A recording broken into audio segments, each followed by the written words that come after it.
Seguimos con más información en DNews y tenemos que hablar sobre la preocupación que hay en Ecuador, ¿no? Porque en este caso podemos decir que es uno de los países más inseguros o violentos de la región de América Latina, donde hablamos de un asesinato por hora. Ya hemos venido viendo distintos casos, distintas masacres que se dan en distintos puntos del país. Entonces, ¿qué es lo que está sucediendo en el país para que esta inseguridad, esta violencia cada día crezca más? Estamos en comunicación con la secretaria de Seguridad de Quito, Carolina Andrade. Muchas gracias, Carolina, por estar con nosotros.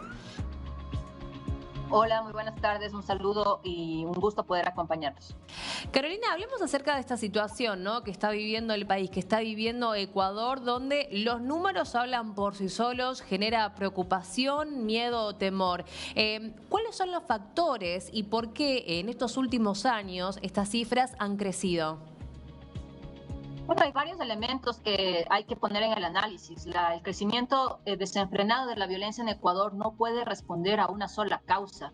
El Ecuador pasó de ser uno de los países más seguros de América Latina, con una tasa de 5.4 por cada 100.000 habitantes en el año 2017, a justamente cerrar el año 2024 con una tasa de 39 por cada 100.000 habitantes, lo cual lamentablemente nos coloca como el país más violento de la región, incluso por sobre países como Venezuela, México u otros países que podrían estar en circunstancias bastante complejas.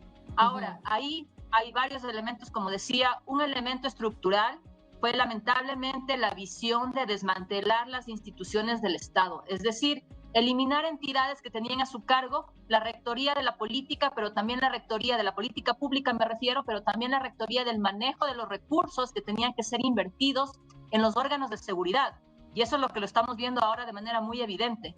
El caso, por ejemplo, en su momento se desapareció, se eliminó el Ministerio de Justicia y Derechos Humanos, que es quien tenía a su cargo, esto pasó en el año 2018, quien tenía a su cargo la gestión de las prisiones. Ahora se convirtió en un Servicio Nacional de Atención a Personas Privadas de la Libertad, que realmente es una entidad símbolo de la corrupción y de la penetración del crimen organizado en el Estado, que ya ha habido varias evidencias de esto y poco se ha podido llegar a juzgar y a identificar los responsables.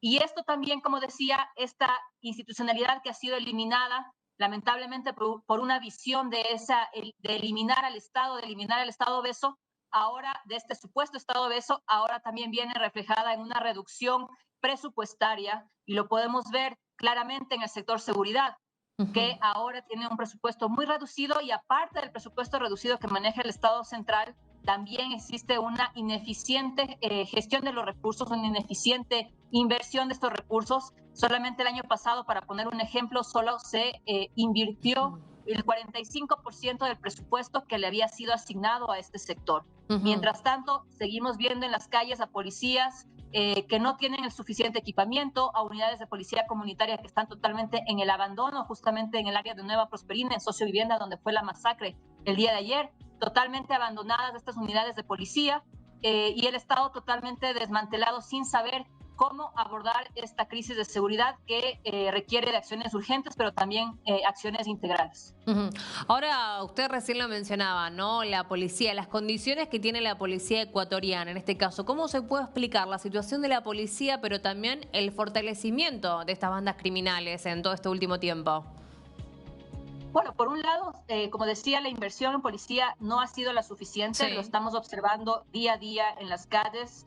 Los ciudadanos se dan cuenta que la policía no tiene los patrulleros necesarios, no tiene ni siquiera gasolina para poder realizar su trabajo en territorio, mucho menos va a tener equipamiento especial o tecnológico que les permita adelantarse.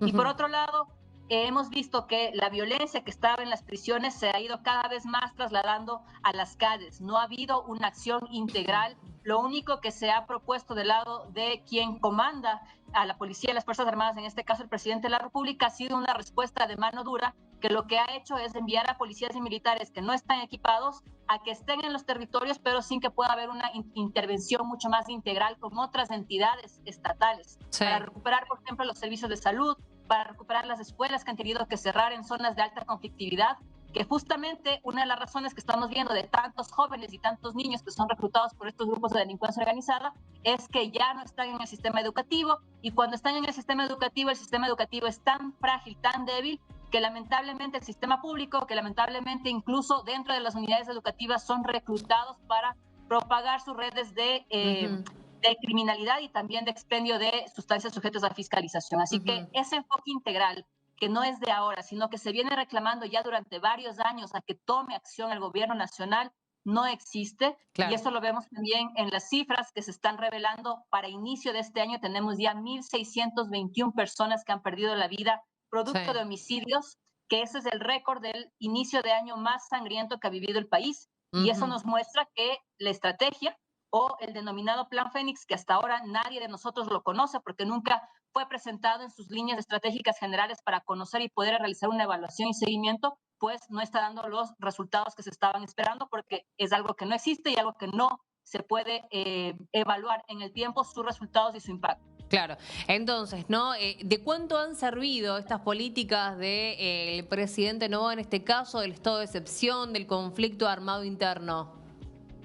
Bueno, lamentablemente los datos nos muestran que las permanentes declaratorias de estado de excepción no han servido para nada, porque simplemente han servido como especie de paliativo, es decir, poner una pequeña curita a un cuerpo que se está desangrando cuando el cuerpo no está siendo intervenido como debería.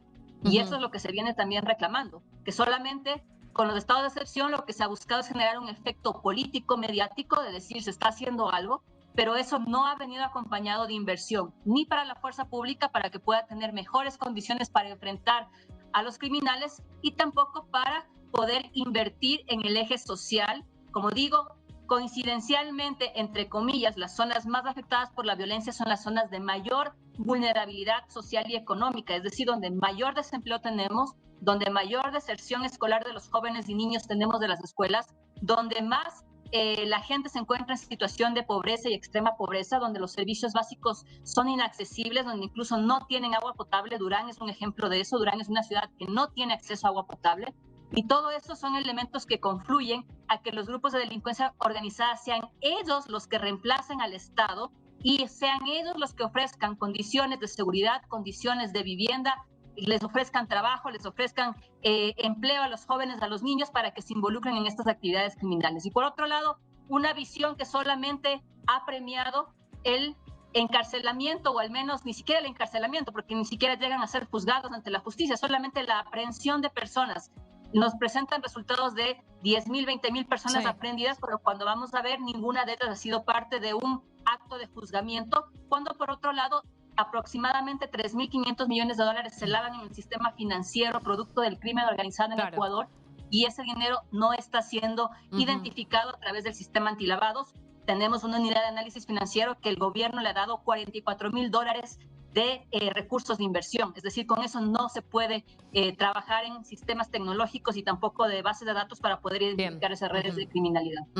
Carolina, muchas gracias por su tiempo y veremos cómo continúan los números, ¿no? Esperemos que esto disminuya y que se le ponga fin a la violencia en el país. Muchas gracias.